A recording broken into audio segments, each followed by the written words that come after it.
పరిచయం. యోధా పత్రిక పరిచయం. మీరు బైబిల్లో యోధా పత్రిక 66 పుస్తకాల్లో 65వ పుస్తకం యోధా పత్రిక. ఈ యోధా పత్రికని మనం ధ్యానిస్తూ ఉన్నప్పుడు 25 వచనాలు ఉన్నాయి ఈ యోధా పత్రికలో. 25 వర్డ్స్, 25 వచనాలు ఉన్నాయి. అయితే ఈ యోధా పత్రికలో చాలా ప్రాముఖ్యమైన విషయాలు దేవుడు రాసి ఉంచాడు. బైబిల్ గ్రంథంలో ఒకే అధ్యాయం కలిగిన పుస్తకాలు 5 ఉన్నాయి. 5 బుక్స్ ఉన్నాయి బైబిల్ గ్రంథంలో. ఒకే అధ్యాయం కలిగిన బుక్స్ ఎన్ని? 5. మీరు రన్నింగ్ నోట్స్ రాసుకుంటే బాగుంటుంది. 5 బుక్స్ ఉన్నాయి. ఒకే పుస్తకం కలిగినవి బైబిల్ గ్రంథంలో 5 పుస్తకాలు ఉన్నాయి. ఒకటి మనం చదివినట్లుగా యోధా పత్రిక, రెండవది యోహాను 2వ పత్రిక, మూడవది యోహాను 3వ పత్రిక, నాలుగవది ఫిలోమోను పత్రిక, ఐదవది ఓబద్యా. ఓల్డ్ టెస్టిమెంట్లో ఒక బుక్కు, న్యూ టెస్టిమెంట్లో 4 పుస్తకాలు, మొత్తం టోటల్గా 5 పుస్తకాలు. ఇప్పుడు చెప్పండి, ఒకే అధ్యాయాలు కలిగిన పుస్తకాలు బైబిల్ ఎన్ని ఉన్నాయి? 5 పుస్తకాలు ఉన్నాయి. చెప్పేస్తారా త్వరగా? ఒకటి యోధా పత్రిక, యోహాను 2వ పత్రిక, యోహాను 3వ పత్రిక, ఫిలోమోను పత్రిక అండ్ ఓబద్యా. సో ఈ 5 పుస్తకాలు కూడా ప్రభు చిత్తమైతే ఇప్పుడు ఒక పుస్తకం గురించి ధ్యానిస్తున్నాం కనుక దేవుడు ఎప్పుడైనా మనకి ఆలోచనిస్తే మిగిలిన వాటన్నిటి గురించి మనం ధ్యానం చేస్తాం. ప్రభు సహాయము చేయనుగాక. ఈ పత్రిక ఎప్పుడు రాయబడి ఉందంటే క్రీస్తు శకం 67 నుంచి 70 మధ్యలో ఈ పుస్తకాన్ని రాశారు. పరిశుద్ధ గ్రంథంలో ఈ పుస్తకాన్ని ఎవరు రాశారయ్యా అంటే బైబిల్లో మనం ఒకసారి చదువుగా విందాం. ఈ యూదా పత్రిక మీరు నోట్ చేసుకోండి ప్రశ్న. ఈ యూదా పత్రిక ఎవరు రాశారు? ఈరోజు నేను మీకు 5 ప్రశ్నలు చెప్తాను. 5 ప్రశ్నలకి సమాధానం చెప్తాను. ఇదంతా ఇంట్రడక్షన్, పరిచయం కాబట్టి ఈ రోజంతా మీకు ఇంట్రడక్షన్ చెప్తాను, ఉపోద్ఘాతం. అసలు ఈ యూదా పత్రిక ఎవరు రాశారు, ఎందుకు రాశారు, అసలు పర్పస్ ఏంటి, దేని నిమిత్తమే ఈ పత్రిక రాశారు, అన్ని వివరాలు ఒక 5 ప్రశ్నలు 5 ఆన్సర్స్ మీకు చెప్తాను. సో ఫస్ట్ క్వశ్చన్, యూదా పత్రిక ఎవరు రాశారు? మీరు క్వశ్చన్ రాసుకుంటే దానికి సమాధానం చెప్తాను.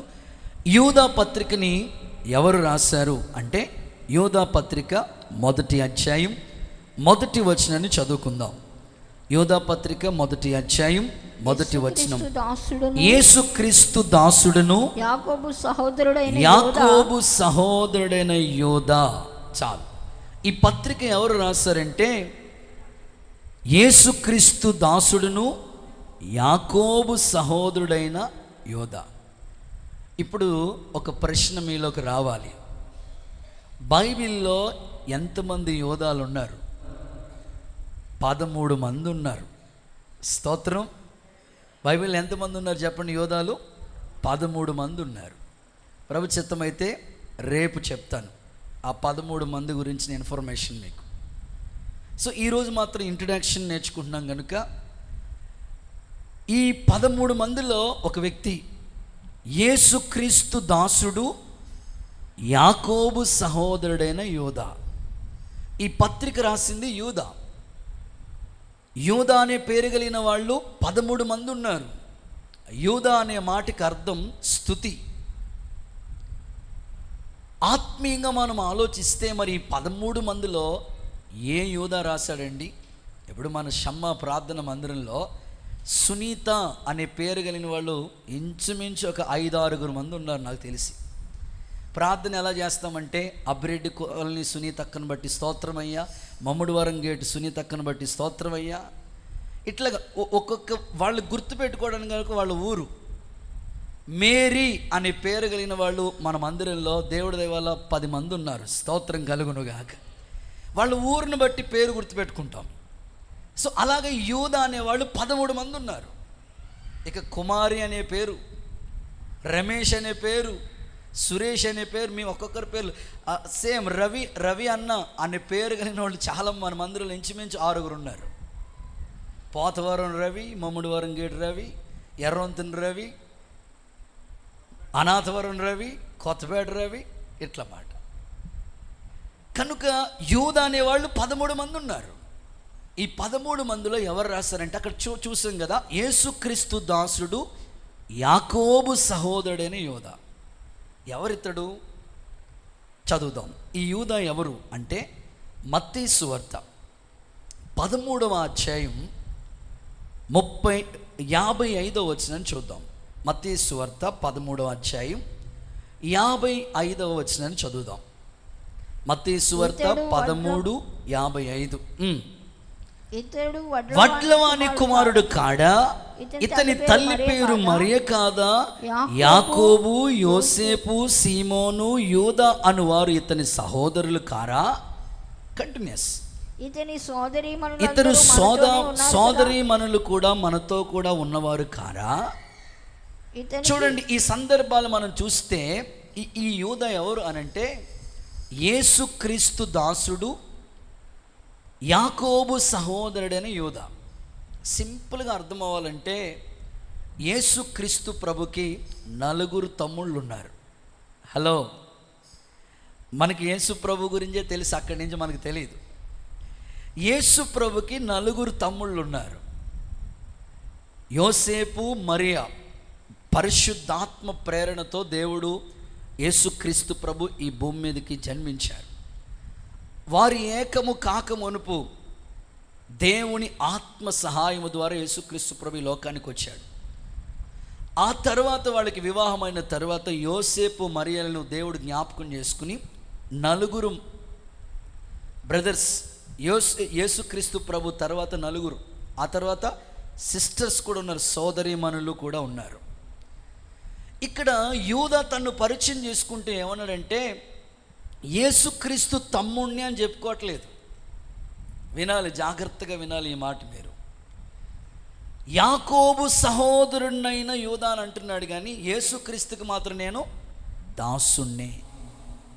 ఆ మాట మీరు చదివితే యేసుక్రీస్తు దాసుణ్ణి, యాకోబు సహోదరుడనైన యూదా. ఆత్మీయంగా మీరు ఆలోచించగలగాలి. ఎవరైనా ఈ యూదా పరిచయం చేసుకునేటప్పుడు నేను యేసుక్రీస్తు ప్రభు తమ్ముణ్ణి అని అనుకుంటే బాగుండేది. యాకోబుకు తమ్ముణ్ణే, కానీ యేసుక్రీస్తుకు మాత్రం దాసుణ్ణే. యూదా యేసుక్రీస్తు ప్రభుని దేవుడిగానే భావిస్తున్నాడు. మా అన్నయ్య, నేను వాళ్ళ తమ్ముణ్ణి అంటలేదు. మనకి ఎవరైనా తెలుసు అనుకోండి, తెలియపోయినా సరే ఆటో మీద చూడండి ఎమ్మెల్యే తాలూకు అని ఉంటుంది, బండి ప్లేట్ మీద చూడండి ఎంపీ గారి తాలూకు. వాస్తవంగా వాళ్ళు ఎవరైనా తెలియదు, కానీ ఎంత బడాయో. వాస్తవంగా ఈ యాకోబు, ఈ యూదా, నేను యేసుక్రీస్తు తమ్ముణ్ణి, నేను ఎవరినో తెలుసా, నా బ్యాక్గ్రౌండ్ ఏంటో తెలుసా? ఎవరు అనుకున్నారు? యేసుప్రభుకి స్వయాన తమ్ముణ్ణి అనాలి. అబ్బా, ఎంత తగ్గింపు ఉందండి బాబు ఈయనలో. అందుకే ఆ ప్రత్యక్షత ఇచ్చాడు దేవుడు. దేవునికి స్తోత్రం. ఎవరు తగ్గించుకుంటారో దేవుడు వాళ్ళని హెచ్చిస్తాడండి.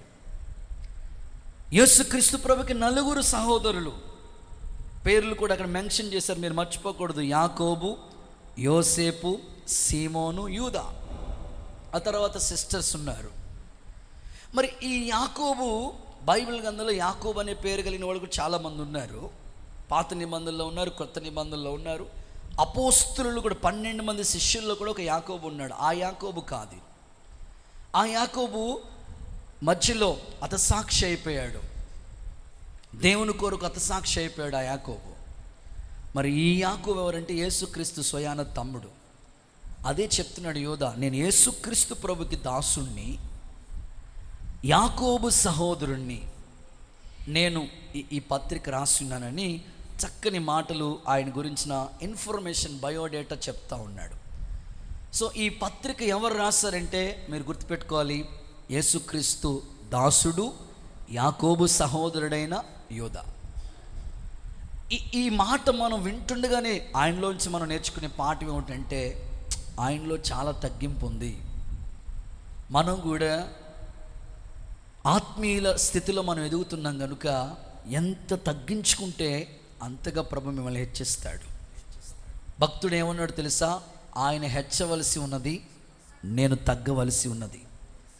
తన్ను తాను తగ్గించుకున్నవాడు హెచ్చించబడతాడు అన్నాడు.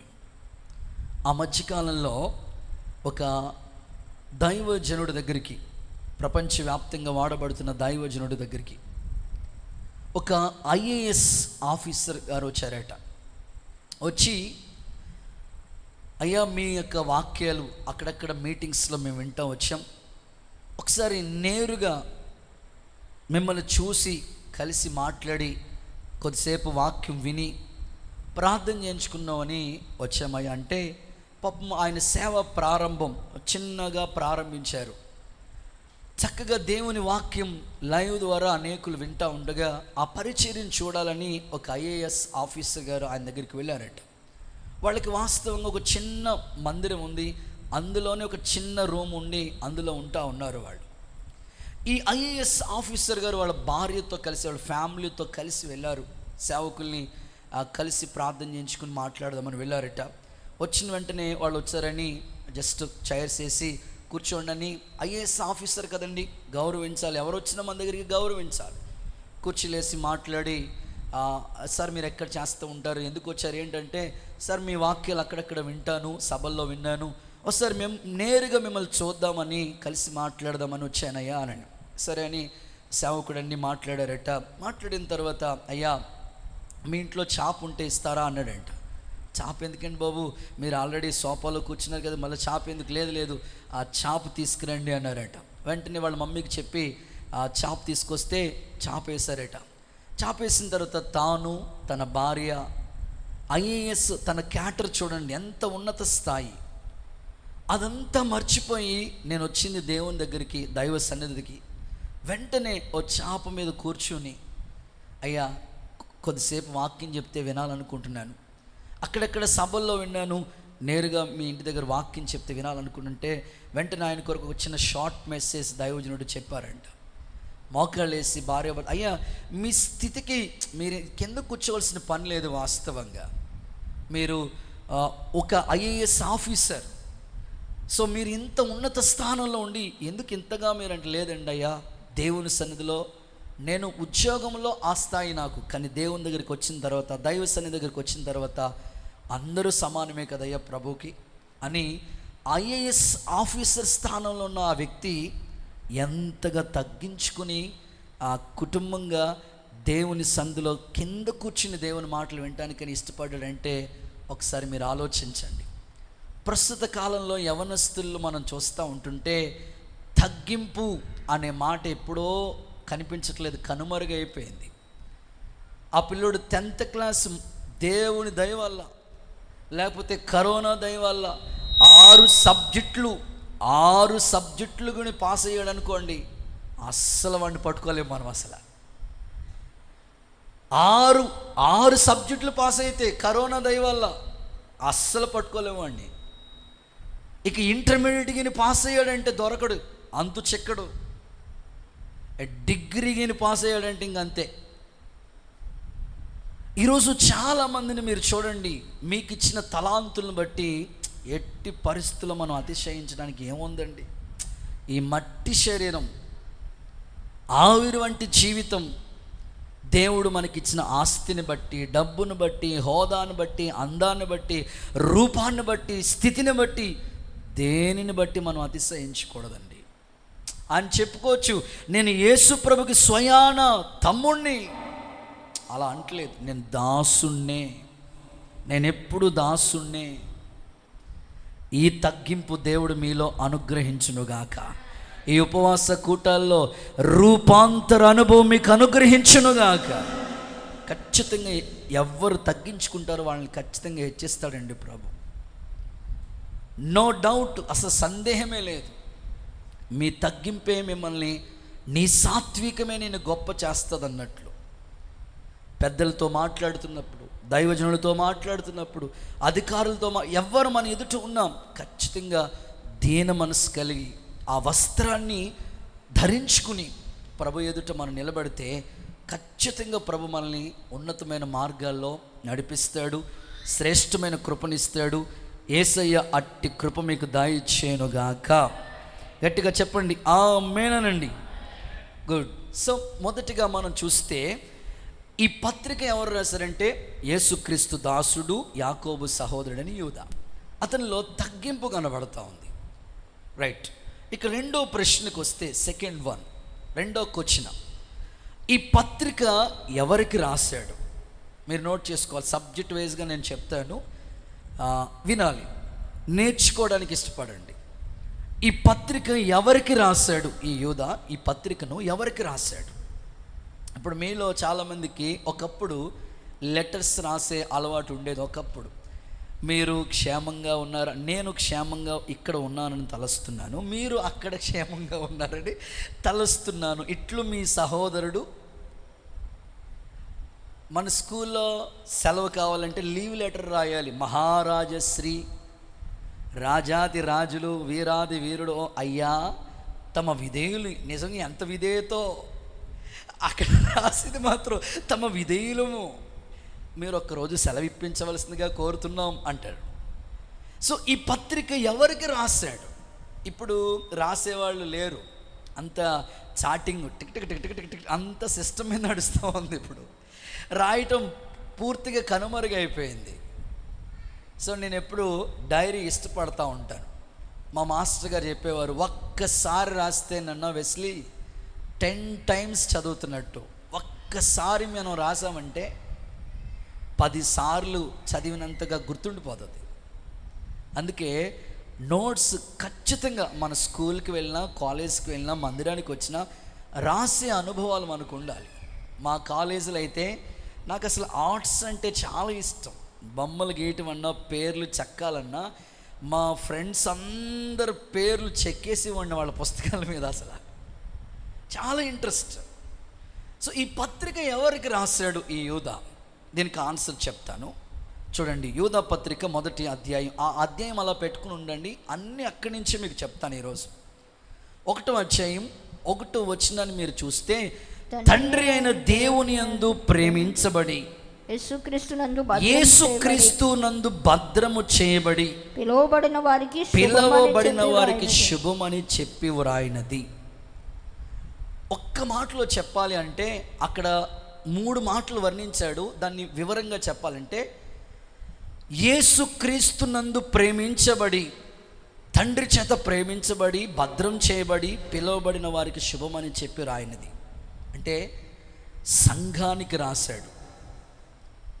దేవుని చేత మనం అందరం ప్రేమించబడ్డాము గనుకనే రక్షించబడ్డాం.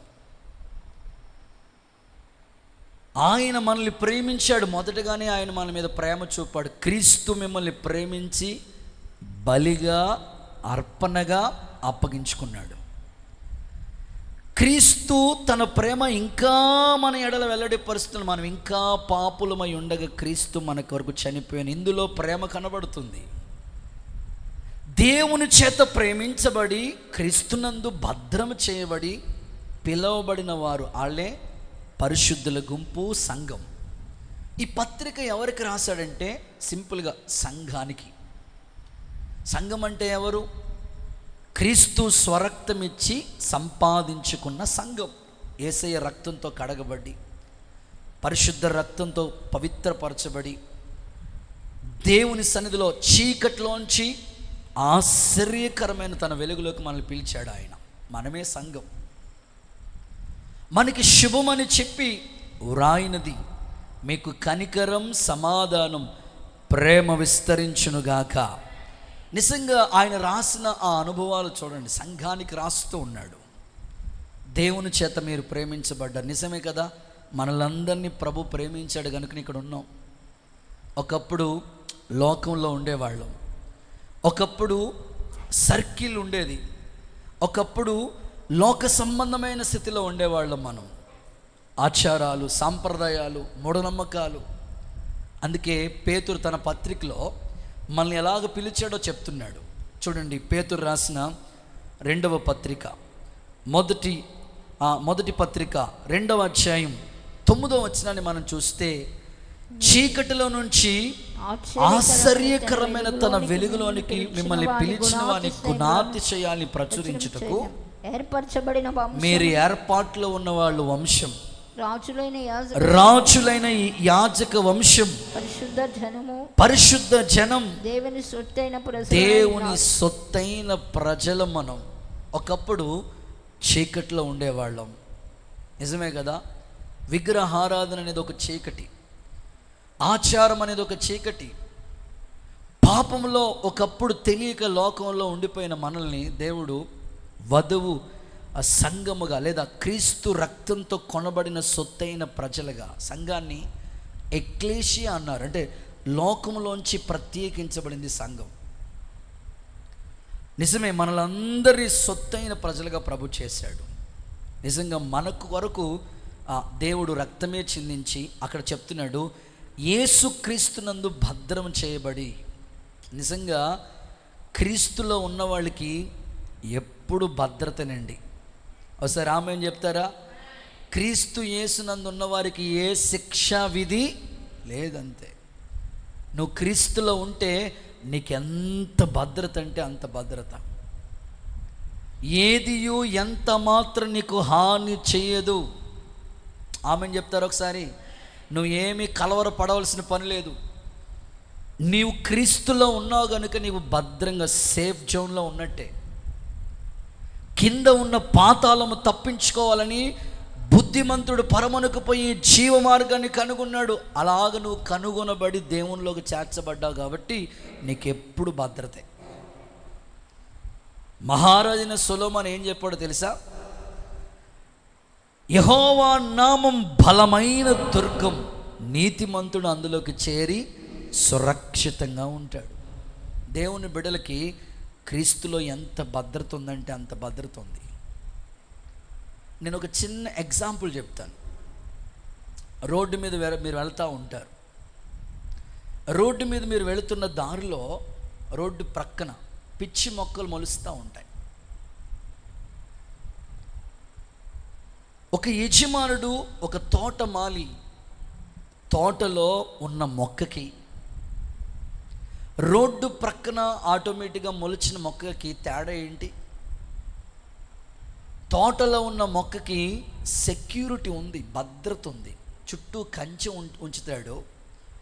ఏ జంతువు కానీ రాకుండగా, హాని కలగకుండగా నీరు కడతాడు, కాపు కాస్తూ ఉంటాడు. సో సాక్రిఫైస్ చేస్తూ ఉంటాడు, ఏం కావాలో అన్నీ చూసుకుంటూ ఉంటాడు ఆ యజమాని. కానీ రోడ్డు మీద ఆటోమేటిక్గా మొలిచిన మొక్క ఎవ్వరు దాన్ని పట్టించుకోరు. అవసరమైతే ఎప్పుడు ఏ పశువులు లాక్కుని తినేస్తే తెలియదు, ఎప్పుడు మున్సిపాలిటీ వాళ్ళు వచ్చి లాక్కుని వెళ్ళిపోతారో తెలియదు. అది రోడ్డు పక్కన ఉన్న పిచ్చి మొక్క, కొట్టేస్తారు. ఈ డొంకలు బాగా చేసేవాళ్ళని చూడండి, ఈ పనికి ఆహార పథకం మొత్తం క్లీన్ అండ్ గ్రీన్ చేసుకుని పోతా ఉన్నారు కాలువ పక్కనే. సంఘంలో ఉన్న వ్యక్తికి, లోకంలో ఉన్న వ్యక్తికి తేడా అదే. నీకు సంఘంలో ఉండడం వల్ల ఎంత భద్రత తెలుసా? నీ పేరు ఉదయకాలం తెల్లవారు 4 గంటలకే స్తోత్ర ప్రార్థనలో పలుకుతున్నాం, స్తోత్రం. మరలా విజ్ఞాపన ప్రార్థనలో పలుకుతున్నాం, సాయంకాల ప్రార్థన, మధ్యాహ్నం కొర్నేలి ప్రార్థన. ఎంత భద్రత! ఎక్కడెక్కడో ఉన్న వాళ్ళందరూ నీ పేరు చెప్పి స్తుతిస్తున్నారు. బ్రాంచ్ సంఘాలలో ప్రార్థిస్తున్నారు, మెయిన్ చర్చ్ వాళ్ళు ప్రార్థిస్తున్నారు, వీధిలో ఉన్నవాళ్ళు ప్రార్థిస్తున్నారు. ఎంత సెక్యూరిటీ ఉంది నీకు అసలు సంఘంలో ఉండటం. చేప అనుకుంటుందండి, ఎంతకాలం ఉన్నా ఈ చెరువులో ఉండాలి, ఒకసారి బయటికి వెళ్ళొద్దాం. ఇంకా బయటికి వెళ్ళొద్దాం అంటే ఇంకేమీ లేదు, ఇంకా అంతే సంగతులు. అందుకని నువ్వు ఎప్పుడు సంఘక్షేమములోనే ఉండాలి. యేసుక్రీస్తునందుంటేనే భద్రత నీకు. లోకంలో వెళ్ళి చూద్దామంటే ఏమీ లేదు. లోకం దాని ఆశలు గతించిపోతూ ఉన్నాయి. ఎవరిని మింగుదమని గర్జించు సింహం వలె సాతాను తిరుగుతూ ఉన్నాడు. సంఘానికి దూరంగా కాదు, క్రీస్తునందు ఉండాలి, క్రీస్తులో ఉండాలి. అప్పుడే నువ్వు భద్రంగా ఉంటావు. ఆమేన్. నీకెంత భద్రత ఇచ్చాడో తెలుసా దేవుడు? ఒక చక్కని రిఫరెన్స్ ఇస్తాను నీకు. ఇర్మియా గ్రంథం, పరిశుద్ధ గ్రంథంలో లేఖనాల్లో మనం చదివితే 40వ అధ్యాయం 4వ వచనం చూడండి. క్రీస్తునందు నీకు ఎంత భద్రత ఉందో తెలుసా? ఆ లాస్ట్ వర్డ్ చదివాక, నేను నిన్ను భద్రంగా కాపాడేదను. కొట్టు గట్టిగా చప్పట్లు ఒకసారి. మామూలుగా కాదు, నేను నిన్ను భద్రంగా కాపాడుతాను. వస్తువులు కొన్ని ఉంటాయి మన ఇంట్లో, గ్లాసుని ఎంత భద్రంగా దాస్తామండి. దేవుడు కూడా నిన్ను భద్రంగా కాపాడుతాడు. ఏ హాని రాకుండా, ఏ తెగులు నీకు రాకుండా, ఏ అనారోగ్యం ఒకవేళ దరిచేరినా, తన బిడ్డ కాబట్టి, ఆయన రక్తంతో నిన్ను కొన్నాడు కాబట్టి, కడిగాడు కాబట్టి, సొత్తైన ప్రజగా మార్చాడు కనుక నిన్ను కాపాడుతూనే ఉంటాడు. ఇశ్రాయేల్ని కాపాడువాడు కొనకడు, యెహోవాయే నిన్ను కాపాడుతాడు. ప్రయాణాలు కావచ్చు, ఆత్మీయ స్థితి కావచ్చు, ఆత్మీయ జీవితం కాపాడబడాలి. క్రీస్తునందే ఉండాలి మనం.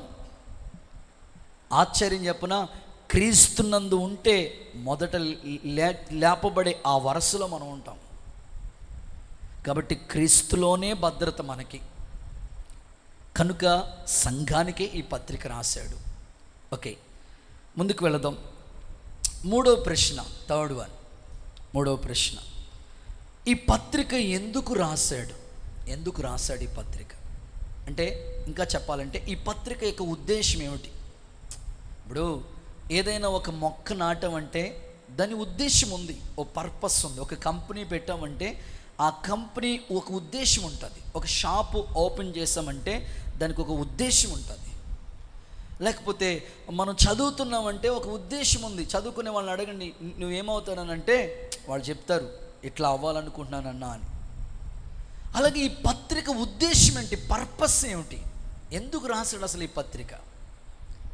సో ఈ మూడవ ప్రశ్నకు కూడా నేను మీకు ఆన్సర్ చెప్తాను. యోధా పత్రిక 1వ అధ్యాయం 3వ వచనంలో చూద్దాం. ఈ పత్రిక ఉద్దేశం ఏంటి? ప్రియులారా, మనకందరికి కలిగడి రక్షణ గురించి రాయాలనుకుని విశేషమైన ఆసక్తి గలవాడనే ప్రయత్నపడుచుండగా, పరిశుద్ధులకు ఒక్కసారి అప్పగించబడిన బోధ నిమిత్తం పోరాడాలని మిమ్మల్ని వేడుకుంటానికి మీకు రాయవలసి వచ్చెను. హలో, ఈ పత్రిక ఎందుకు రాయాల్సి వచ్చింది? ఈ ఉద్దేశం ఏమిటి అనంటే, వాస్తవంగా ఆయన రాయాలనుకున్నది ఒకటి, రాయించింది మరొకటి. మీరు ఆ అధ్యాయం చదివితే, రాయాలని తన మనసులో, మైండ్లో ఒక ఆలోచన ఉంది. ఏమని రాద్దాం అనుకున్నాడు? ప్రియులారా, మీకందరికీ కలిగడి రక్షణ గురించి రాయాలనుకున్నాడు. రక్షణ ఎంత విలువైనదో, రక్షణ ఎంత గొప్పదో బైబిల్ చెప్తుంది కదా. సొంత రక్షణని భయముతో, వణుకుతో కొనసాగించండి. రక్షణలో ఎదుగునట్లు నిర్మలమైన వాక్యం అనే పాలని అపేక్షించండి. అనుదినము రక్షణ వార్త ప్రకటించండి. ఇంత గొప్ప రక్షణ నిర్లక్ష్యం చేస్తే శిక్ష ఎలాగూ తప్పించుకుంటావని ఇంత క్లియర్గా రక్షణ గురించి రాద్దాం అనుకున్నాడు.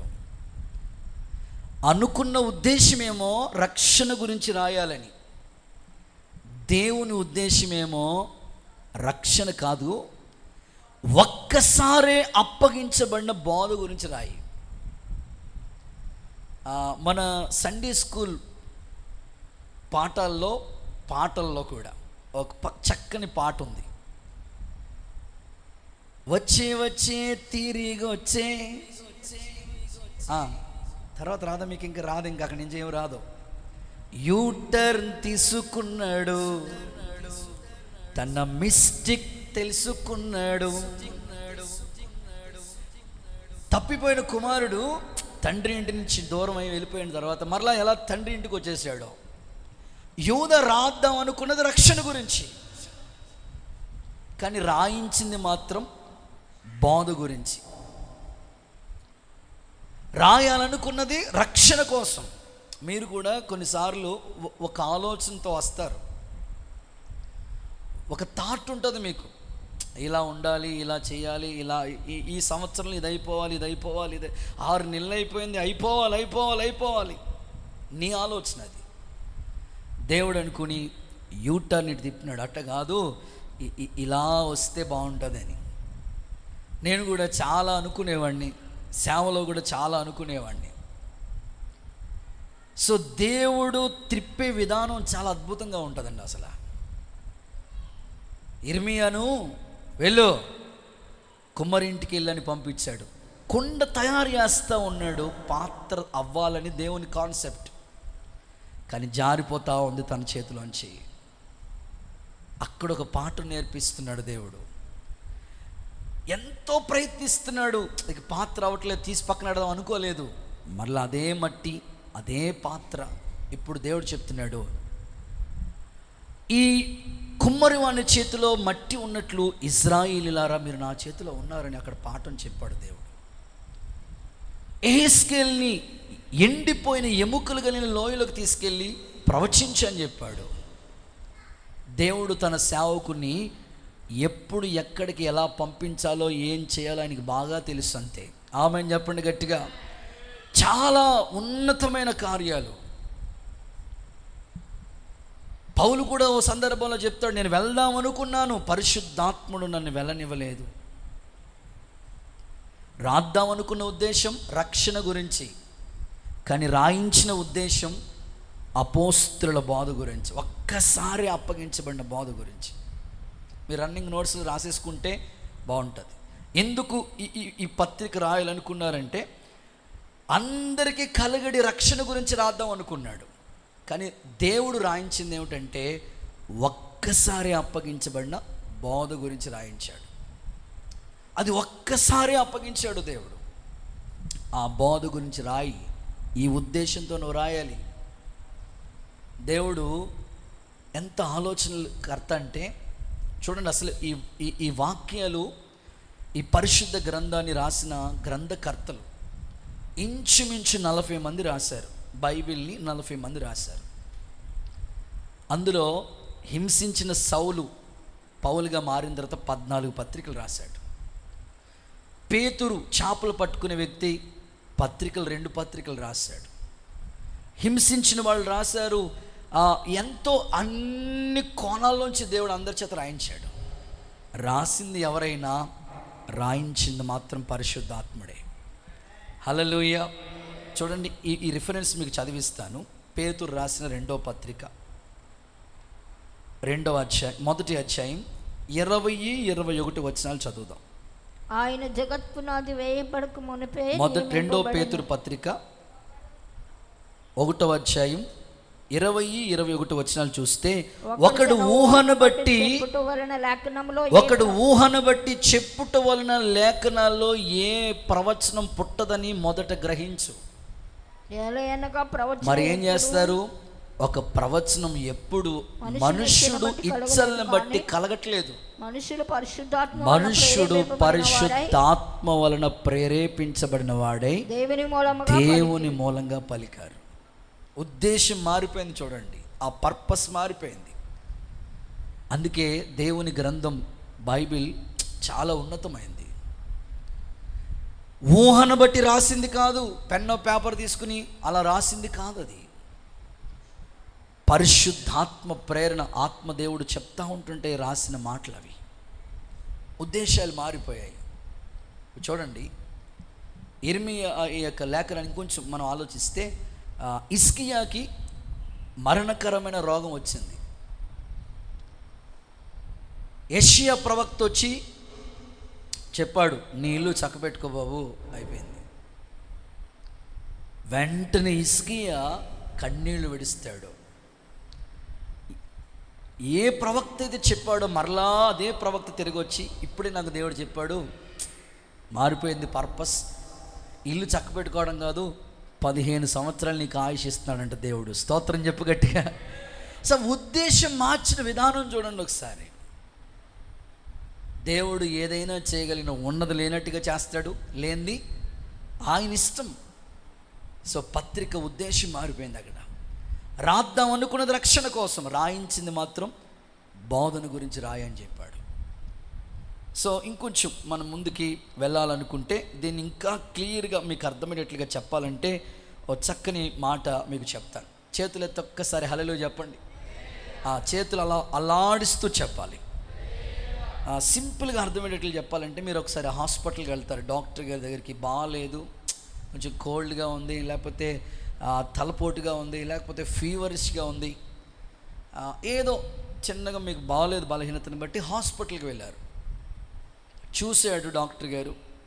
చూసిన వెంటనే అలా చూసిన తర్వాత ఏంటమ్మా వచ్చారంటే, ఇలా బాగాలేదండి, కొంచెం తలపోటుగా ఉంది, హెడేక్ ఎక్కువ వచ్చేస్తుంది, కళ్ళు లాగేస్తూ ఉన్నాయి, కాళ్ళు లాగేస్తుంది, ఇట్లాగా మీకున్న కంప్లైంట్ చెప్పారు.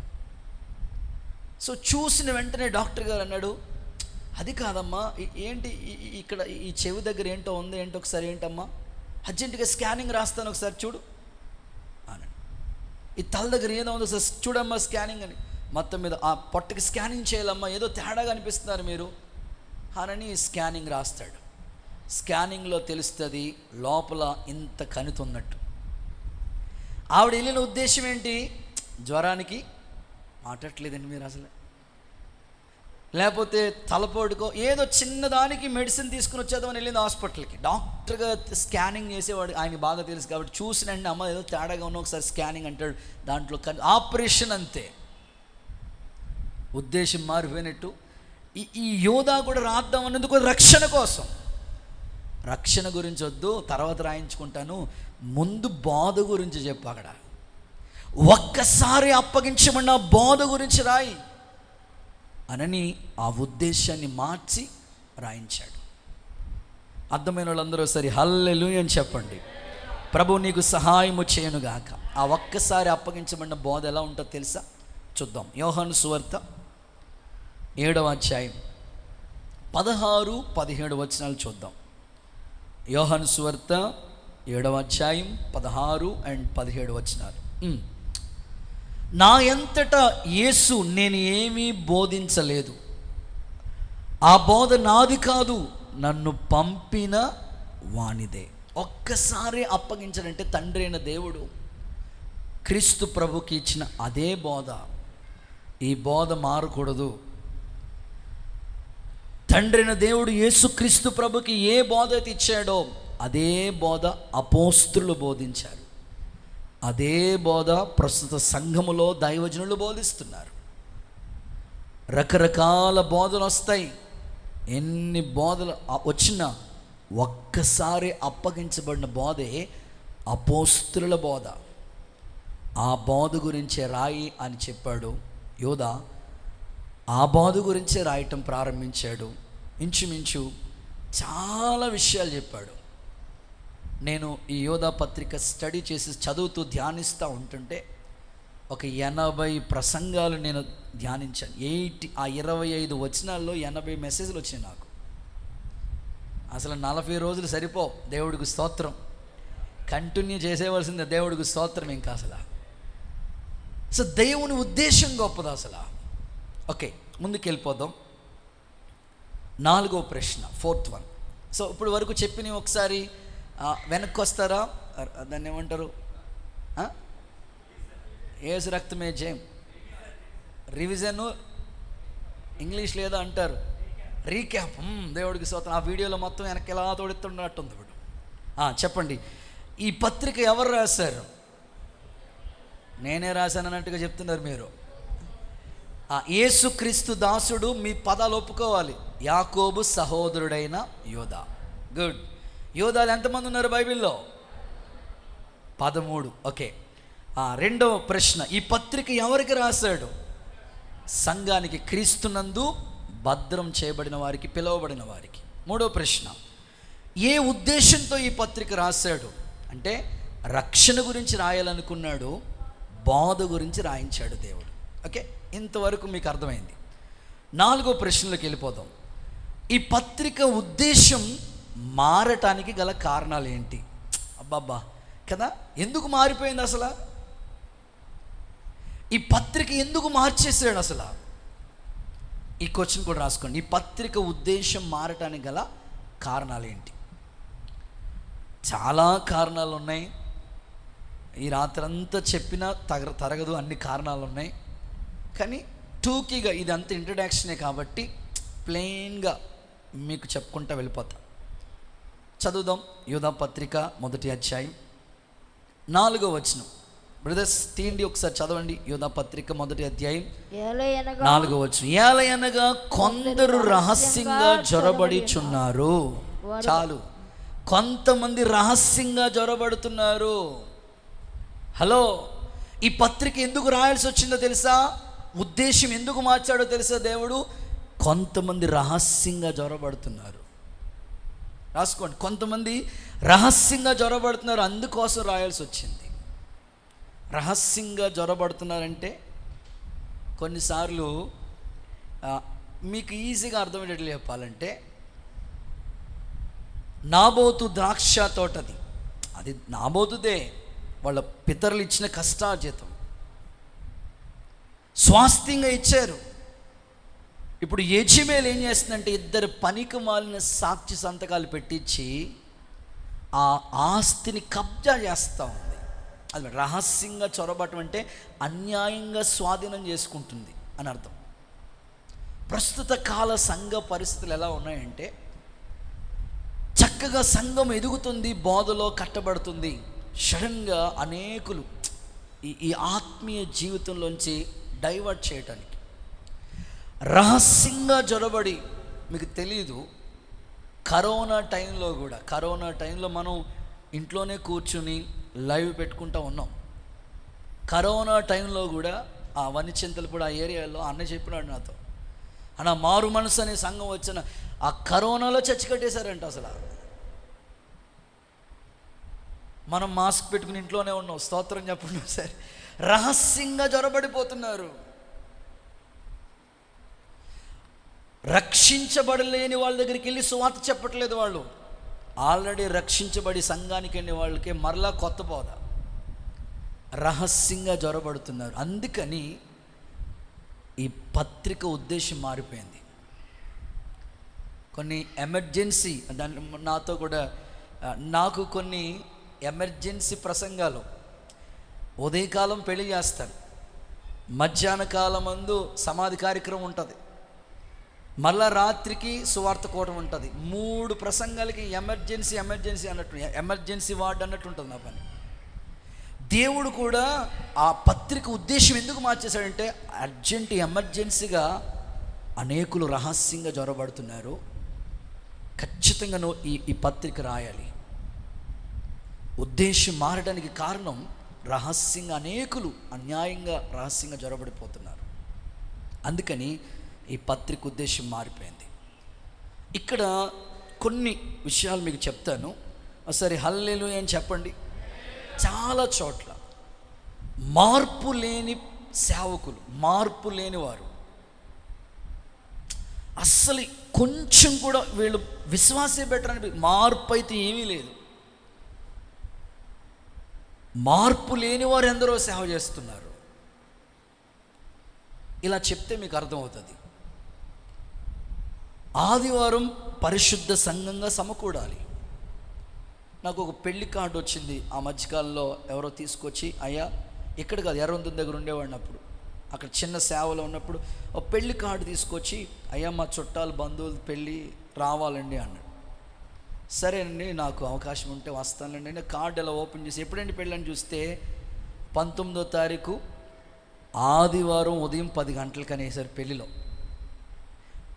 Marriage register filling the blanks చెప్పకూడదు లైవ్లో, దేవుడికి స్తోత్రం. నిజంగా నాకు అసలు ఈ ఆదివారం అసలు పెళ్ళి ఎలా చేస్తున్నాడు ఈయన? మార్పు లేని ఎంతోమంది వచ్చేస్తున్నారు. ఇంకా చెప్పుకోవాలంటే ఆయన అంటాడు, కొన్ని చోట్ల మీరు చూడండి, అమ్మా నేను వచ్చి ప్రార్థన చేసి వెళ్ళిపోతాను, మీరు కొబ్బరికాయ కొట్టుకోండి. మార్పు లేని వాళ్ళు రహస్యంగా చాలామంది జ్వరబడిపోతున్నారు. ఆ మధ్యకాలంలో ఒక తల్లి కూడా, పాస్టర్ గారండి, ఆ పాస్టర్ గారు ఏమి అడగడండి, అన్నీ ముహూర్తం పెట్టుకున్నా అడగడు, ఏం చేసినాడు, కొబ్బరికాయ కొట్టినాడు, మామిడిగా కట్టినాడు, మీరేంటండి అన్నీ అడుగుతారు? మరి అన్నీ అడుగుతాను నేను, దేవుడికి స్తోత్రం. సో ఉన్నది అలా బైబిల్లో. బోధ మారకూడదు. యేసు నామములో దర్శించబడును గాక. ఓకే, రహస్యంగా జ్వరబడుతున్న వాళ్ళు ఎలా ఉన్నారు? ఇప్పుడు క్వశ్చన్ రాసుకుని అందులోనే సబ్ హెడ్డింగ్, రహస్యంగా జ్వరబడుతున్న వాళ్ళు ఎలా ఉన్నారు. ఒక 9 లక్షణాలు చెప్పేస్తాను త్వరగా. వాటి గురించి వివరించను, ఒక్కొక్కటి అలా చెప్పుకుంటూ వెళ్ళిపోతాను.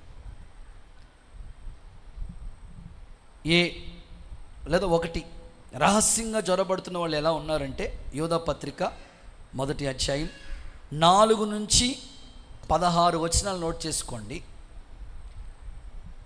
అన్నీ చెప్పను కానీ అవసరమైన కొన్ని హెడ్లైన్స్ కింద మీకు చెప్పుకుంటూ వెళ్ళిపోతాను.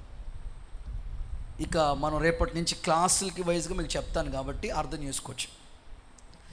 సంఘంలో రహస్యంగా జ్వరబడుతున్న వాళ్ళు ఎలా ఉన్నారు, వాళ్ళ యొక్క స్థితిలు ఏమిటి, వాళ్ళని ఎలా గుర్తించవచ్చు అంటే అక్కడ చెప్తా ఉన్నాడు. 1, భక్తిహీనులు అనండి. ఒకసారి మీ నోటితో కొంచెం మీ పక్కలతో చెప్తారా ఈ మాట?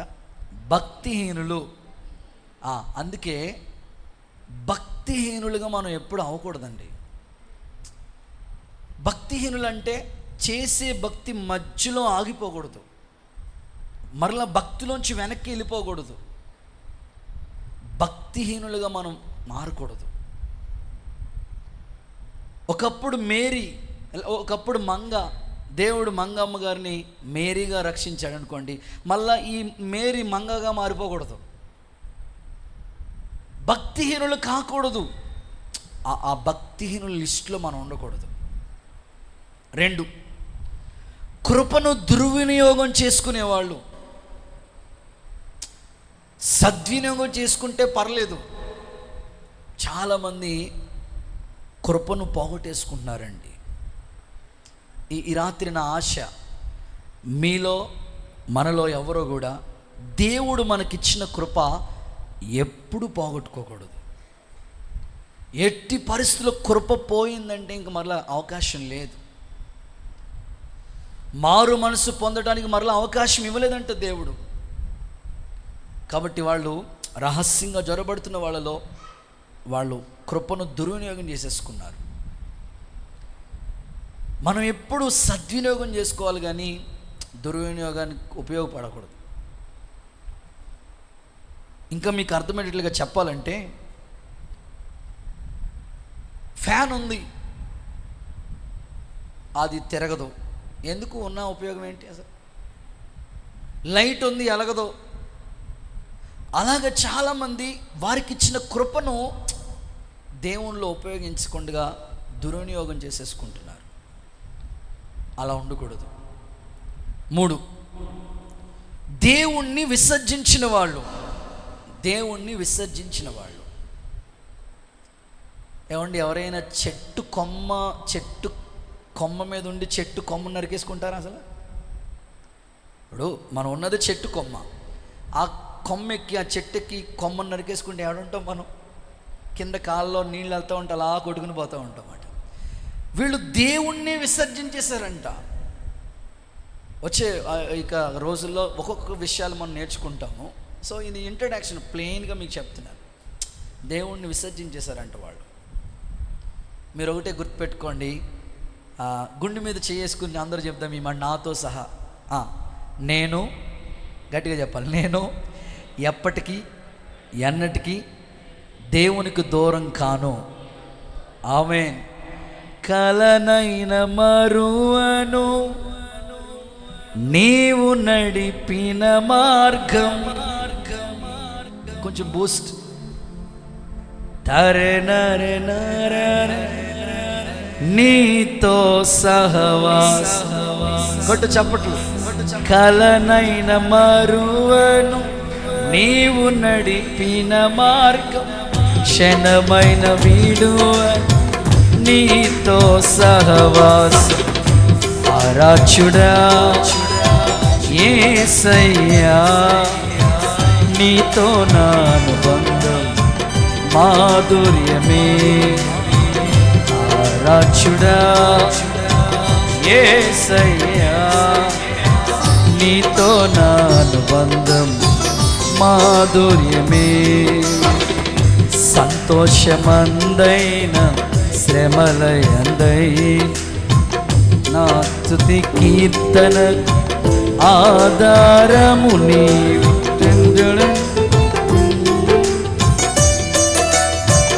మరలా సంతోషమందైన శ్రమలయ నా స్తుతి కీర్తనకు ఆధారము నీలో నిలుచుటకు బహుగా ఫలించుట నూతన కృపలతో నన్ను నింపుచున్న నీలో నిలుచుటకు బహుగా ఫలించుట నూతన కృపలతో నన్ను నింపుచున్న ఆరాధ్యుడా యేసయ్యా నీతో నా అనుబంధం మాధుర్యమే. ఆరాధ్యుడా యేసయ్యా నీతో నా అనుబంధం మాధుర్యమే. నీతో నా జీవితం సంతోషమే. నీతో నా అనుబంధం మాధుర్యమే. నీతో నా జీవితం సంతోషమే. నీతో నా అనుబంధం మాధుర్యమే. హల్లెలూయా. కలలో కూడా మర్చిపోకుండా దేవుణ్ణి ఎప్పుడు విసర్జించే స్థితి మనకు రాకూడదు. దూరం అవ్వకూడదు ప్రభుకి. కలలో కూడా మనం ఆయన మర్చిపోకూడదు. సో అలాంటి సంపూర్ణతలో మనం నిలిచి ఉందము గాక. నిజంగా ఈరోజు 7వ నెల 7వ తారీఖు హోసన్నా మినిస్ట్రీ ప్రారంభించబడిన రోజు. ఈరోజు దైవజనులకి ఏసన్న గారికి ఇచ్చిన దర్శనం. ఎన్నో పోరాటాలు వచ్చినాయి ఆయనకి. చింత చిగుర్లు తిని సేవ చేసిన ప్రారంభ దినాలు ఆయన. ఒక సేవ అయినా, ఒక సేవకుడైనా, ఒక మినిస్ట్రీ అయినా నిలబడాలంటే దేవుని మీద పూర్తిగా డిపెండ్ అయిపోవాలి. కష్టం వచ్చిందని దేవునికి దూరం అయిపోకూడదు. సంతోషం కలిగిందని ఆ ప్రభువులో ఉండిపోవటం కాదు. ఎప్పుడూ కూడా దేవునికి దూరం కాకూడదు. కొన్నిసార్లు శ్రమలు ఇస్తాడు దేవుడు, కొన్నిసార్లు సంతోషం ఇస్తాడు. నిలిచి ఉండాలి మనం. దేవునికి దూరం కాకూడదు. దేవుని విసర్జించే స్థితి మనకు రాకూడదు. ఎంతోమంది మనతో భక్తిని ప్రారంభిస్తారు. వాళ్ళు కొంతకాలం అయిన తర్వాత కనుమరుగైపోతూ ఉంటారు. నీ ఆత్మీయ జీవితం ఎన్ని పోరాటాలు గుండా వెళ్ళినా, యోబు చూడు, యెహోవా ఇచ్చెను, యెహోవాయే తీసుకునేను, దేవునికి స్తుతి కలిగి. ఎప్పుడు దేవుణ్ణి విడిచిపెట్టలేదు అసలు. అలాంటి కృప దేవుడు మీకు అనుగ్రహించును గాక. 4, ఇశ్రాయేలీల్లో నమ్మని వారు. అక్కడ చెప్పాడు ఐగుప్తిలోంచి వచ్చిన వారంటే ఇశ్రాయేలీలు. ఇశ్రాయేలీల్లో నమ్మని వారు. దేవుడు ఐగుప్తులు ఎన్ని అద్భుతాలు చేశాడండి అసలు. ఎన్ని, 10 రకాల అద్భుతాలు దేవుడు చేయించాడు మోషే ద్వారా. సముద్రం మీద అలా కర్ర చాపితే రహదారిగా మారిపోయింది. మారా నీళ్లు అలా ఒక చెట్టు కొమ్మేస్తే మధురంగా మారిపోయాయి. అసలు అన్ని చూసిని కూడా నమ్మలేదంట వాళ్ళు. 4వది ఏంటంటే ఇశ్రాయేలీల్లో నమ్మని వారు. రహస్యంగా చొరబడిన వాళ్ళు ఎట్లాగా వీళ్ళు గుర్తుపట్టుకోవచ్చు అంటే నమ్మలేదంట వాళ్ళు. నేను ఒకటే చెప్తాను మీకు, మన జీవితాల్లో ఎంతోమందికి జరిగినవి కన్నులారా మనం చూస్తున్నాం. ఇక చూసి కూడా నమ్మకపోతే ఎట్లా? చూసి కూడా నమ్మకపోతే ఎట్లా? చూస్తున్నాం మీలోకి. అందుకే దేవుని యొద్దకు వచ్చేవాడు దేవుడు ఉన్నాడని, తన అడుగు వాళ్ళకి ఫలము దయచేయాలని, దయచేస్తాడని నమ్మాలి కదా.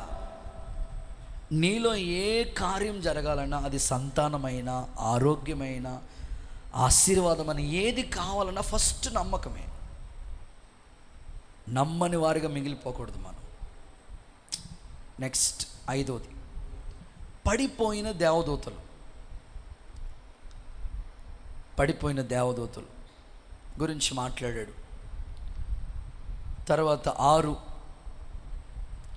సొదొమ గొమొర్రా ప్రజలు. సొదొమ గొమొర్రా ప్రజలు, ఇక సొదొమ గొమొర్రా ప్రజల గురించి ఇక చెప్పాల్సిన పని లేదు. బహు పాపులట వాళ్ళు. చిన్నపిల్లలు లేరు, యవనస్తులు లేరు, పెద్దోళ్ళు లేరు, మొత్తం భ్రష్టత్వంలోకి వెళ్ళిపోయారు అన్నమాట. సొదొమ గొమొర్రా పట్టణం అలాంటి స్థితి. ఆ తర్వాత 7 కయీను నడిచిన మార్గంలో వెళ్ళిన వారు. కయీను సొంత తమ్ముడిని చంపేశాడంటే ఎంత దారుణం ఉండి అసలు.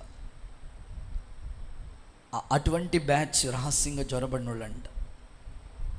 8 బిలాము నడిచిన తప్పు దారిలోకి వెళ్ళిపోయిన వాళ్ళు. బిలాము నడిచిన తప్పు త్రోవలోకి వెళ్ళిపోయిన వాళ్ళు. బిలాము నడిచిన తప్పు దారిలోకి వెళ్ళిపోయారు వాళ్ళు. 9 కోరాహు చేసిన తిరస్కారం చేసిన వాళ్ళు. కోరాహు మోషేకు విరోధంగా 250 మంది బ్యాచ్ని రెడీ చేసి నువ్వేనా పెద్ద పాస్టర్ అని తిరస్కారం, తిరుగుబాటు చేసిన బ్యాచ్ ఇందులో కూడా ఉన్నారంట. సో ఇలాంటి వాళ్ళు ఉన్నారు అని చెప్పి వాళ్ళకి కొన్ని గురుతులు చెప్పాడు. ఇక 12 నుంచి 16 వరకు వాళ్ళు ఎలా ఉన్నారో చెప్పాడు. వాళ్ళు నిర్జలమైన మేఘంలో ఎన్నో చెప్పాడు. అవన్నీ చెప్పుకునే టైం కాదు, నేను వివరంగా ఒక్కొక్కటి తర్వాత చెప్తాను. సో సింపుల్గా మీరు ఇవి గుర్తుపెట్టి, ఇలాంటి వాళ్ళ కోసమంట గాఢాంధకారం భద్రం చేయబడింది. అక్కడ తర్వాత హానోకు ప్రవచించిన ప్రవచనాన్ని గురించి కూడా మాట్లాడాడు. ఇవన్నీ చాలా వివరాలు అక్కడ చెప్పినాడు. వాళ్ళ కోసం ఒక తీర్పు ఉంది, తీర్పు ఒకటి ఉంది అని గుర్తు చేశాడు. నిజంగా మనం కూడా ఎప్పుడు ఆ తీర్పు ఉందని భయపడతా ఉండాలి. ఏదైనా మనం ఒకసారి తప్పిపోతున్నట్లుగా మన అంతరాత్మకు చెప్తున్నట్టు వెంటనే అయ్యో నాకు తీర్పు ఉంది, నేను మాట్లాడాను కదా, అయ్యో నేను ఇలా ప్రవర్తించాను కదా, అయ్యో అట్లా కాదు. వెంటనే ఒకసారి మనల్ని మనం పరిశుద్ధపరచుకుంటూ ఉండాలి.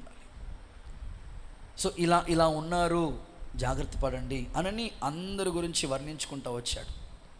సో ఇక 5వ ప్రశ్న, ఆఖరి ప్రశ్న, ఈ ప్రశ్నకి సమాధానం చెప్పి క్లోజ్ చేస్తాను. 5వది, ఇప్పుడు సంఘము తీసుకోవాల్సిన జాగ్రత్తలు ఏమిటి? ఇప్పుడు రహస్యంగా ఎంతమంది జ్వరపడతా ఉంటుంటే, ఇప్పుడు దొంగోడు మన ఇంటికి వస్తున్నాడంటే ఎలా ఫీల్ అవుతాం మనం?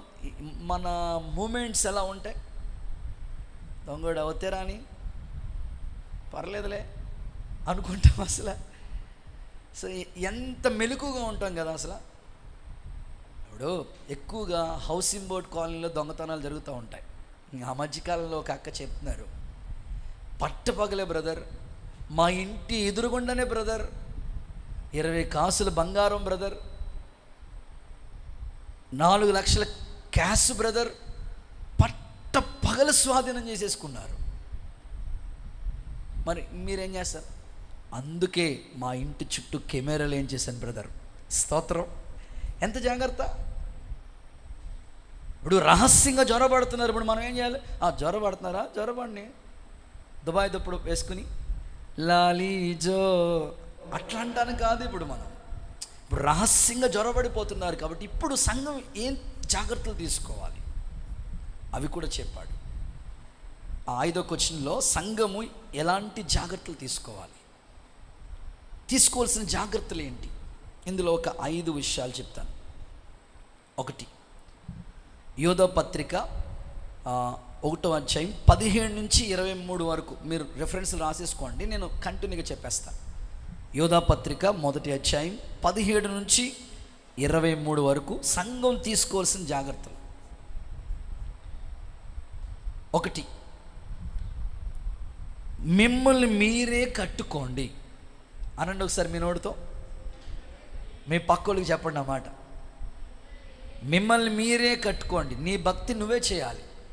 ఇప్పుడు ఎవరి భక్తి వాళ్ళదే. నేను చేస్తున్నానండి, మా ఆవిడ చేయకపోయిన పనులు లేదు, మా ఆవిడ చేస్తుందండి, నేను అట్లా కాదు. మిమ్మల్ని మీరే కట్టుకోండి. ఎవరి భక్తి వాళ్ళదే, ఎవరి సీట్ రిజర్వేషన్ వాళ్ళకే. దేవుడు కూడా అదే చెప్తున్నాడు ఈ పత్రికలో యోధా గారి ద్వారా. మిమ్మల్ని మీరే కట్టుకోండి. ఒక బిల్డింగ్ కన్స్ట్రక్షన్ ఎంత ఫౌండేషన్ బాగుంటుందో అంత అద్భుతంగా కట్టబడుతుంది. అసలు ఫౌండేషన్ లేకపోతే ఏం ఉండదు అసలు. అందుకే పునాది లేట్ అయినా పర్వాలేదని ఫౌండేషన్ కొరకే చాలా ఖర్చు పెడతా ఉంటారు. ఫౌండేషన్ బాగుంటే ఎన్ని స్టేర్లైనా వేసుకోవచ్చు. అలాగే భక్తి కూడా ఫస్ట్ నువ్వు సెట్ అయితే కుటుంబ యజమానిగా నీ పిల్లలకి డోకా లేదు అసలు, నిన్నే ఫాలో అవుతారు వాళ్ళంతే. ఒక కుటుంబంలో తల్లిగా నువ్వు మంచి ప్రార్థన పరులైతే నీ పిల్లల గురించి ఆలోచించాల్సిన పని లేదు అసలు. సో మిమ్మల్ని మీరు కట్టుకుంటే ఆల్రెడీ మీ పిల్లలు అదే ఫార్ములా ఫాలో అయిపోతారు అసలు. ఇంకా వాళ్ళ గురించి పిల్లలు ఏమైపోతారు అని బెంగెట్టుకోవాల్సిన పని లేదు అసలు. నువ్వు మంచి ప్రార్థన పరుడైతే నీ కడుపును పెట్టిన పిల్లలు కూడా మంచి ప్రార్థన పరులు అవుతారు. నువ్వు మంచి తల్లివైతే నీ బిడ్డలు కూడా అలాగే ఉంటారు. మొదట నీ ఆత్మీయ జీవితం, మొదట నా ఆత్మీయ జీవితం కట్టబడితే ఈజీగా ఆధ్యాత్మికంగా స్థిరపడటానికి అవకాశం ఉంది. ఓకే. 2, అపోస్తులు మీతో చెప్పింది జ్ఞాపకం చేసుకోండి. అపోస్తులు మనతో ఏం చెప్పారో అది జ్ఞాపకం చేసుకోండి అన్నాడు. దైవజనుడు చెప్పే ప్రతి మాట మనకి జ్ఞాపకం ఉండాలండి. కొన్నిసార్లు ఒక చిన్న ఎగ్జాంపుల్ చెప్తాను. చరణ్ ఉన్నావా? ఓకే, ఉండు పర్లా. సో ఇట్లాగే 2 పిల్లలు ఉన్నారనుకోండి, వాళ్ళు ఒక వీధిలో ఉన్నారు, ఆడుకుంటూ ఉన్నారు. వాళ్ళు పిల్లలు చూడండి, అప్పుడే కలిసిపోతారు, అప్పుడే గొడవ పెట్టేసుకుంటారు, అప్పుడే అట్లా ఉంటారు. 2 చీటీ మాట మంచి కలిసి ఉన్నారు, సడన్గా 2 ఒకరికొకరు కాలర్ పట్టుకుని తిట్టేసుకున్నట్లుగా అయిపోయారు. వాళ్ళ మమ్మీ చూసిన వెంటనే వాళ్ళ పిల్లోని పిలిచి లెఫ్ట్ రైట్ ఇచ్చి కూర్చో, నేను ఇంట్లోంచి ఎవరు వెళ్ళమన్నారని ఏదో అన్నది వాళ్ళ మమ్మీ అనుకోండి. వెంటనే వాడు అంటాడు, అమ్మా ఎప్పుడు నన్నే తిడతావేంటి నువ్వు, అసలు తప్పెవరిదో నీకు తెలుసా అంటాడు వీడైతే. మనమైనా అంటాం. ఇప్పుడు నేను చెప్పేది ఏంటంటే, ఆ సందర్భాన్ని మీకు ఎందుకు చెప్తానంటే, వాళ్ళ అమ్మ ఎందుకు వాడికి చెప్పిందంటే, నువ్వు వింటావు కాబట్టి నీకే చెప్తాను రా బాబు అంటుంది అంత లాస్ట్లో. స్తోత్రం చెప్పండి ఒకసారి. ఇప్పుడు ఇక్కడ ఏమని మాట్లాడతాడంటే, అపోస్తులు మీతో చెప్పింది జ్ఞాపకం చేసుకోండి. ఎప్పుడు దైవజనుడు మాకే మీరు చెప్తా ఉంటారు, వాళ్ళకి ఏ పని ఇవ్వవు, నువ్వు ఎప్పుడు నాకే చేయాలా, నేనే నువ్వు చేస్తావు కాబట్టి నీకు చెప్తాం. చేయలేనోడికి చెప్తే ఉపయోగం ఏంటి చెప్పు, వాడు వెనకాల నేను తిరగాలి కదా. మీ ఇంట్లో కూడా అంతే. అదే సంఘంతో, అందుకే ఎందుకు చెప్తున్నాడు సంఘంతో అంటే, అపోస్తులు చెప్పిన వాటిని జ్ఞాపకం ఉంచుకోండి. మోసేవాడికి తెలుస్తుంది కావడి బరువు, నువ్వు మోస్తున్నావు కాబట్టి, నువ్వు చేయగలిగిన సామర్థ్యం ఉంది కాబట్టి నీకే చెప్తాను. అది పరిచర్య అయినా ప్రార్థన అయినా. ఎందుకు సేవకులు మనకి ఇస్తున్నారంటే, మనం చేసే సామర్థ్యం కొలిది చేస్తున్నాం, శక్తికి మించి ప్రయాసపడుతున్నాం. ఓకే, వీడైతే కరెక్ట్గా చేస్తాడని ఆ పని మనకు అప్పచెప్తారన్నమాట. అపోస్తులు నీకు చెప్పింది జ్ఞాపకం చేసుకో. దైవజనులు కొన్నిసార్లు కొంతమందికి కొన్ని నియమాలతో కూడిన నిబంధనలు అప్పగిస్తారు. అన్నా నువ్వు సంఘంలో వచ్చి మొట్టమొదట మోకాళ్ళేసి ప్రార్థన చేయాలన్నా, అక్క నువ్వు మందిరం తుడవాలక్క, పరిచయం చేయాలి అక్క, వంట డ్యూటీ నీదేనక్క, ఈ నెల వేలు చేశారు, వచ్చే నెల మీరే చేయాలక్క, ఈ ఊరోళ్ళు వంటలు చేయాలి, మీరే పాత్రలు కడగాలి, మీరే వంట వండుకోవాలి. అది ఎందుకు వాళ్ళకి చెప్తామంటే, చేయగలిగిన సామర్థ్యం వాళ్ళకు ఉంది కాబట్టి. అపోస్తులు చెప్పిన మాట ఎప్పుడు నువ్వు జ్ఞాపకం ఉంచి, సేవకుడు నీకు ఏది చెప్పాడో, నీకు ఏ బాధ్యత అప్పగించాడో అది నువ్వు గుర్తుపెట్టుకుంటూ ఉండాలి. అది గుర్తుంటూ ఉంటే నువ్వు పొరపాటున డైవర్ట్ అవటానికి అవకాశం లేదు అసలు. నా దైవజనుడు చెప్పాడు, మా సేవకుడు చెప్పాడు, ఆ అన్న చెప్పాడు, అక్క చెప్పింది, నాకు బాధ్యత ఇచ్చారు, ఎలాగైనా కంప్లీట్ చేయాలి. నేను సండే స్కూల్ ఓ పాపకి చెప్పాను నేను, అమ్మా నువ్వు ప్రతి మండే ఫాస్టింగ్ ఉండమ్మా చెల్లి అని చెప్పి. నా సండే స్కూల్ పాప ఆదివారం ఆరాధనకు వస్తుంది, సోమవారం శనివారం వెళ్ళరాడు ఉపవాసం ఉంటుంది, ఆదివారం ఆరాధన ఒక్కొక్క రోజు ఒక్కొక్కరు ఉండమని చెప్పాను. సోమవారం నువ్వు ఉండమ్మా చెల్లి అని చెప్పాను. ఇప్పుడు సండే స్కూల్లో చెప్పాను, యవనస్తులుగా ఉన్నప్పుడు చెప్పినాను. స్టిల్ ఈ రోజు వరకు కూడా ప్రతి సోమవారం వచ్చిందంటే ఆమె ఉపవాసం ఉంటుందా చెల్లి. మొన్న కూడా నాతో చెప్తూ, అన్నయ్య ఇప్పటికీ సోమవారం ఉపవాసం ఉంటున్నాను అన్నయ్య. అమ్మ ఎప్పుడో చిన్నప్పుడు చెప్పాను కదా, కుదరదు అన్నయ్య. అన్న చెప్పారు, అంతే, ఖచ్చితంగా అంతే. అపోస్తులు, దైవజనుడు నీకు ఏం చెప్తున్నాడో అది గుర్తుపెట్టుకుంటా ఉండాలి, డైవర్ట్ అవ్వకూడదు. సేవకుడు నీకు ఏ పనిచ్చాడో అది బాధ్యతగా ఎంచు. ఎంతమంది దుర్బోధలు ఎన్ని నీకు ఎదుట వచ్చినా నువ్వు తొలగిపోయే అవకాశాలు ఏమీ లేవు అసలు. ఈ జాగ్రత్త నువ్వు తీసుకో. సండే స్కూల్ టీచర్లు దేవుడు దైవజనుడి ద్వారా నేను నియమించాడు. ఒక బ్రదర్, ఒక సేవకుడిగా దైవజనుడిని నియమించాడు. ఒక పరిచారకుడిగా దేవుడిని నియమించాడు. నీకు అప్పగించిన దాన్ని నువ్వెప్పుడు గుర్తుపెట్టుకుంటా ఉండాలి. పలానా చోట మీటింగ్ పెడదాం అన్నాడు అనుకో, అన్న చెప్పాడు, ఖచ్చితంగా అక్కడ మీటింగ్ పెట్టాలంతే. సో ఆ భావన నీకు ఎప్పుడు గుర్తుంటుందో ఎప్పుడు నువ్వు తప్పిపోవడానికి, తొలగిపోవడానికి అవకాశం లేదు. సో ఆయన చెప్తే నాకేంటి, నేనెందుకు చేయాలి అని అనుకుంటే అలాగ డైవర్ట్ అయిపోతున్నావు. చాప కింద నీరు ఎలాగ వస్తుందో తెలియదు, అట్లాగా డైవర్ట్ అయిపోతున్నట్టు. కాబట్టి అపోస్తులు నీకు చెప్పింది ఎప్పుడు నీకు జ్ఞాపకం ఉంచుకోవాలి. 3, పరిశుద్ధాత్మలో ప్రార్థన చేయండి. ప్రార్థన అందరూ చేస్తూ ఉంటారు. ఏది, పెదవులతో చేసే ప్రార్థన, కన్నీళ్లతో చేసే ప్రార్థన, ఉపవాసాలతో చేసే ప్రార్థన, కొన్ని రకరకాల ప్రార్థనలు ఉన్నాయి. గొలుసు ప్రార్థన, సంపూర్ణ రాత్రి ప్రార్థన, ఎన్నో ప్రార్థనలు ఉన్నాయి. అక్కడ చెప్తే ఏమని చెప్పాడంటే పరిశుద్ధాత్మలో ప్రార్థన చేయ అన్నాడు. ఆత్మదేవుడు ఉచ్చరింప సఖ్యము కానీ మూలుగులు కలిగిన ఆత్మనిస్తాడు నీకు. మోకాళ్ళేస్తూ ఉండగా నీకు తెలియని భారం, ఏడుస్తూ ఉంటావు, రోధిస్తూ ఉంటావు, గంటల తరబడి దైవసన్నిధిలో కూర్చుంటూ ఉంటావు. ఎందుకో తెలుసా, బైబిల్ చెప్తుంది ఇలాగా, జరగబోయే వీటన్నిటిని తప్పించుకుని మనిషి కుమారుని ఎదుట నిలబడటకు శక్తి గలవారు అగినట్లు ఎల్లప్పుడూ మెలకువగా ప్రార్థన చేయండి. సంఘముకి ఎప్పుడు కంచె ప్రార్థనేనండి. చాలా ఈ నెలలో వాగ్దానము, నీకు మేలు కలుగునట్లు నేను వర్ధిల్ల చేస్తాను. చాలామంది వర్ధిల్లకపోవడానికి కారణం ఏమిటంటే, అందులో కారణం చెప్తూ, వారు కాపరులు ప్రార్థన చేయటం లేదు, అందుకే గొర్రెలు చెదిరిపోతున్నాయి, అందుకే వర్ధిల్లట్లేదు అన్నాడు ఇర్మియా. ఎప్పుడు ప్రార్థన ప్రార్థన కంచి ఉండాలి. స్పిరిచువల్ లైఫ్, నీ ఆత్మీయ జీవితాన్ని దేవునిలో స్థిరపరిచి శోధనలో కూడా నువ్వు కాపాడబడటానికి ప్రార్థనే నీకు కంచె. ఆత్మలో ప్రార్థించే భారం దేవుడు మీకు దయచేయనుగాక. 4th one, క్రీస్తు ప్రేమలో నిలిచి కొందరిని రక్షించండి. అగ్నిలోంచి లాగునట్లు కొందరిని రక్షించన్నాడు కదా. క్రీస్తు ప్రేమలో నువ్వు నిలవాలి, అప్పుడు అగ్నిలోంచి కొంతమందిని రక్షించాలి. నీవు మొదట నిలవకుండా రక్షించలేవు. నువ్వు దేవునిలో స్ట్రాంగ్గా ఉండకుండా ఇతరుల్ని రక్షించే ప్రయత్నం చేయలేవు. మొదట నీవు నిలవాలి, అప్పుడు కొందరిని అగ్నిలోంచి లాగాలి. ఇది సంఘం తీసుకోవాల్సిన జాగ్రత్త. తాను నిలుచున్నాననుకున్నవాడు పడిపోకుండా జాగ్రత్త తీసుకోమన్నాడు. మొదట మనం దేవునిలో నిలబడిపోవాలి, స్థిరపడిపోవాలి, అప్పుడు అగ్నిలోంచి కొందరిని ప్రభువులోకి నడిపించాలి.